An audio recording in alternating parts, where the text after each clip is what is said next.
I proposed to my wife in the parking lot of a Taco Bell 26 years ago. We were married 24 years ago, and we are just now learning how to live. Stay tuned.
Hey gang, Uncle here. Welcome to the first episode, chapter, thingy, whatever this is, of my vlog. This is an uncle-focused vlog featuring my wife, who's not here right now because she has informed me that this is my vlog with her in it every once in a while.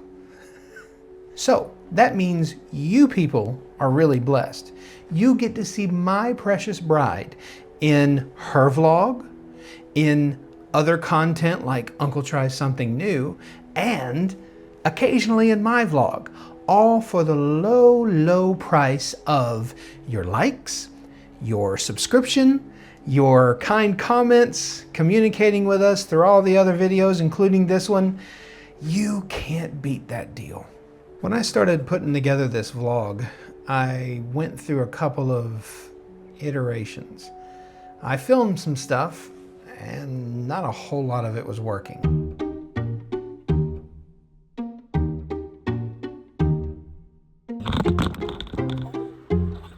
So I kept praying about what this vlog should be. Turns out the thought that came to me is the theme that's flowing through the other videos that are on this channel as well. Real life in rest. Yeah, especially for me and my wife. You're going to see us living our real lives. Like I said at the beginning of the video, my wife and I have been married for 24 years. When we got married, we were both in our early 20s. We lived in this very tiny one-bedroom, I guess you could call it an apartment, but it was more like a box with indoor plumbing and then an air conditioning unit that, you know how in some hotels it's the thing that sits under the window and you go over and you lift the panel and you press what temperature you want, close it, and it cools the entire hotel room. That is what cooled the entire apartment that we lived in. So hotel room AC was enough to cool the entire apartment. I still don't know how that was possible, and I still don't know how we lived in it. We were both thankful. Fast forward, because I won't tell you about the last 24 years and all the good, the bad, and the ugly. We're still here, more in love than ever. God is still so good to us, and we're even more thankful than before. Having said that, the last couple of years have been pretty trying for various reasons. Those reasons include several deaths in the family over a 1-year time span. Since August of 2022, the only time my wife and I went out of town was to go to a funeral. It was especially tough on my bride. Combine that with some other challenging things, and we've come out on the other side of it, still thankful, but realizing we needed to make some changes in our lives. In addition to those changes that came out of those challenges, we realized we'd become very goal-oriented. And there's nothing wrong with that. That's not a bad thing. We were doing things we believed and still believe the Lord would have us do, including starting this channel. But we'd been so laser focused on getting the task done, well, the Lord couldn't get a word in edgewise to tell us we weren't resting enough. To take from what Ferris Bueller said, life was passing us by because we weren't stopping to look around once in a while. We weren't stopping to really enjoy our life.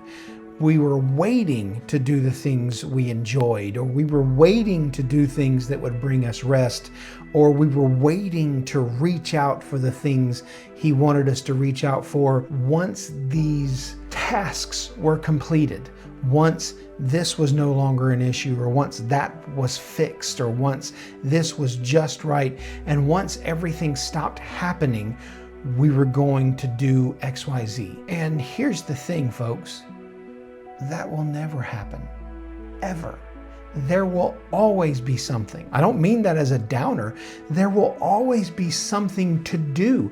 There will always be, if you believe like my wife and I, a faith adventure. Whether it's something new for you to reach out and grab in faith and step up to, or whether it's something that life throws at you and the Lord empowers you to tackle it and overcome it. There will always be something. And why would you want there to not be something? Why would you not want something to focus your faith on? Because without faith, you can't please Him. And for the two of us, that's all we want to do is please Him. We realized we were doing it wrong. We realized that if we're truly living the life He's laid out for us, these things will happen. These things will have to be done, but we can also rest while we're doing it. And that's the way He has set up life for us. Go to Him, find out what we're supposed to do what we're supposed to do, and then turn the care over to Him, cast the care on Him, because we're not meant to bear it, and then live a life that says, you know what? This is going to be fine. I'm going to go jump in the pool. That's the new motto that I have for my life. I'm going to find out from Him what my part is in this and do that. And then outside of that part, cast the care on Him and go jump in the pool. Anyway, one way to rest, although it may seem counterintuitive, is to do something. Don't just sit around thinking that not doing something is really the only way to rest. Do something, anything. Normal day-to-day stuff that breaks your cycle. Now, as someone that works from home like I do, getting out and doing normal stuff like pumping gas, that is a change of scenery. And we have learned that a change of scenery is one way to rest, especially if I'm with my bride. So I've got a few things I want to do on a Saturday with my bride. Very normal, probably not fun looking things, but it's going to break up my scenery. It's going to break up my cycle, and I'll rest in that. And I'll talk about it a little while we're out there. You'll see. Hey, you want to come along?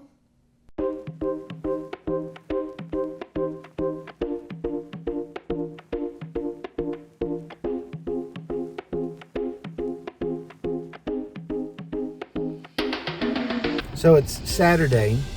Purposeful resting is getting better. Understanding the things that cause stress and dealing with those things. And today, on a Saturday, where I'm used to being kind of run down, and her too, from what the week had for us, Saturday turned into a day where, unless we were with the family, we just didn't want to do anything. And that started to, I didn't realize it until recently, it started to add to the problem instead of help it. So, because you aren't changing any kind of scenery, you aren't doing anything that brings enjoyment, you aren't truly spending time together. By the way, sitting in a room together, that's not always, it can be, but that's not always spending time together. Because I would sit in the same room with her and think about all the things that I had on my mind, all the things that were frustrating me, all the things that were stressful. And I wasn't enjoying this day I had with the woman I love more than anything. So it wasn't a break from your thoughts. No. But getting out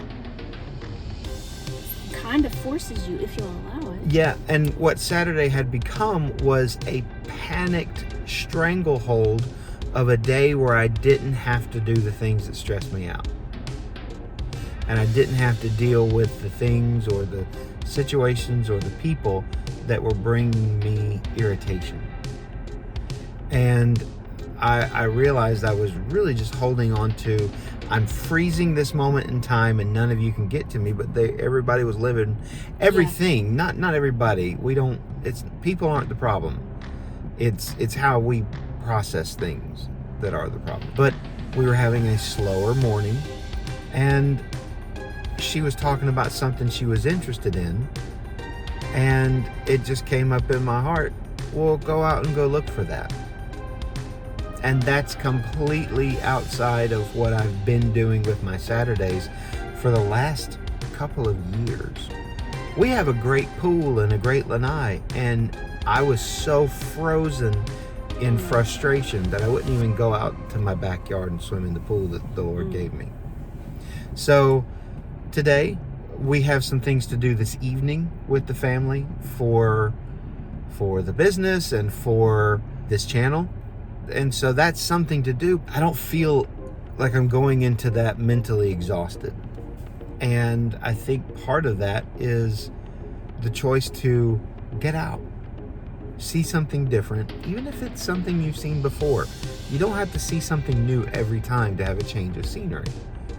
But just get out, be with my wife, do something a little different, enjoy the day, and then when you're done, go home. We're doing stuff, and I have no idea if I'm going to film any of it, even though I am a professional vlogger. But this is good. So if you can, get out and do something small today.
That was the loudest restaurant I have ever been in.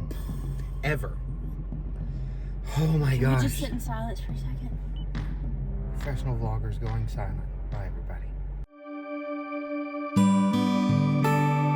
All right, gang. It's July 4th. So happy birthday, America. I'm thankful to be living here. I'm thankful that my family's here. I'm thankful for our freedom. And yeah, somebody cue God Bless the USA or whatever your favorite patriotic song is. We're prepping for family to come over. Gonna have a big cookout. I'm smoking meats. I'm grilling meats. There is a difference. Kids are going swimming. I'm probably going swimming. We're gonna have a ball. And it's going to be so loud in here, and we love it when it's this loud. Because that means all the babies are here at Uncle and Auntie's house, and they're all having a good time. There just ain't nothing better than that. We're going to rest while we're having fun. And while kids are running around and while there's a lot of cooking out in the heat, there's a heat advisory today, so we're cooking out in the heat, but it'll be fun. It'll be good. Watch this.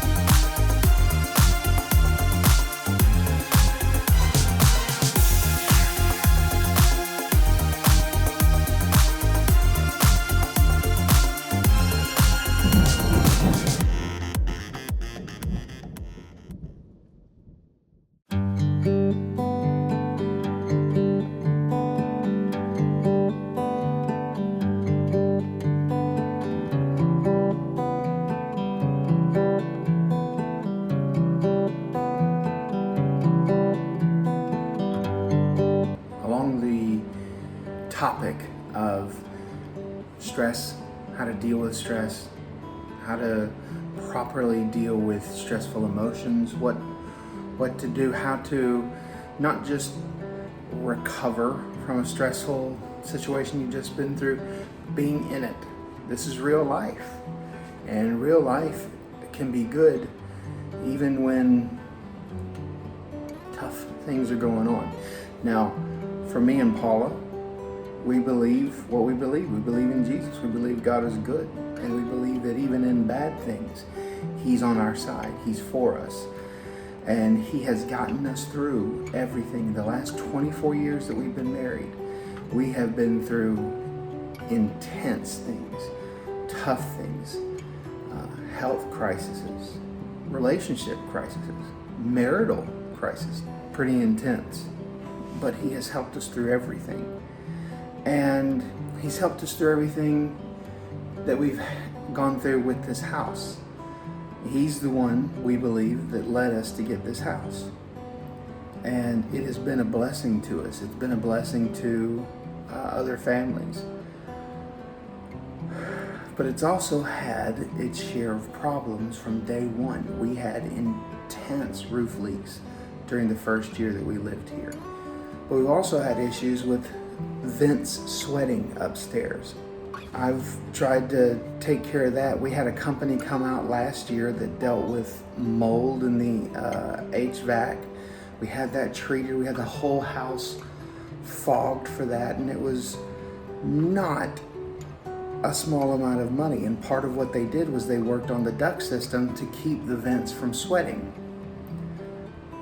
because that moisture introduces mold, and you'll hear the fans going in the bathroom probably, because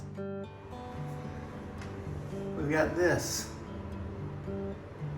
and we've got this, and I'll look over here. After paying thousands for mold remediation, we've got this. The mold people are coming back out ASAP, but this, they've tried to fix it twice, and here we are. Oh, and this is just the master bathroom. And then this is the guest bath, and this bad boy is raining. And then there's that. That's never been there before. So, how do we deal with this? Well, we've got somebody coming today, actually, to look at this. But I'll tell you how I'm going to deal with it. Because used to, I would get so mad. And I was tempted to get mad when I first saw this. I'm so frustrated. But now I'm going to deal with it this way.